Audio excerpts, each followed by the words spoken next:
સુરત શહેરમાં માનનીય police commissioner સાહેબ શ્રી તથા સુરત શહેરનાઓની સૂચના તથા માર્ગદર્શન હેઠળ તથા સંયુક્ત પોલીસ કમિશનર શ્રી સેક્ટર 2 નાયબ પોલીસ કમિશનર શ્રી ઝોન 4 તથા મદદનીશ પોલીસ કમિશનર શ્રી એચ તથા જી ડિવિઝન નાઓની ઉપસ્થિતિમાં ઝોન 4 વિસ્તારમાં આવતા તમામ પોલીસ સ્ટેશન અટવા લાયન્સ ઉમરા વેશુ ખટોદરા પાંડેસરા અલથાણ પોલીસ સ્ટેશનના વિવિધ ગુનાઓમાં પોલીસ કબજે કરેલ રિકવર કરેલ મુદ્દામાલ તેરા તુझको અર્પણ કાર્યક્રમ અંતર્ગત પોલીસ મુખ્ય મથક કોમ્યુનિટી હોલ ખાતે જે નાગરિકોને સહી સલામત પરત કરવામાં આવી હતી। આજરોજ સુરત શહેરના ઝોન 4 વિસ્તારના જે પોલીસ સ્ટેશનો 6 પોલીસ સ્ટેશન આવેલા છે એમનો મુદ્દામાલનો તેરા તુझको અર્પણનો કાર્યક્રમ રાખવામાં આવેલ। આ કાર્યક્રમમાં 6 પોલીસ સ્ટેશનના લગભગ 1 કરોડ અને 60 લાખની ઉપરનો મુદ્દામાલ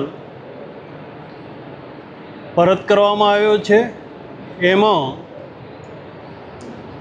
ઘરફોડમાં જે દાગીના ગયેલા એ દાગીના, ચોરીમાં જે વાહનો મોટરસાયકલ 4 વ્હીલર જે ચોરી થયેલી 50 વાહનો અને જે મોબાઈલ ચીલ ઝડપ અને ચોરી થયેલી ગુમ થયેલા એવા મોબાઈલો લગભગ 203 મોબાઈલો પરત કરવામાં આવ્યા છે।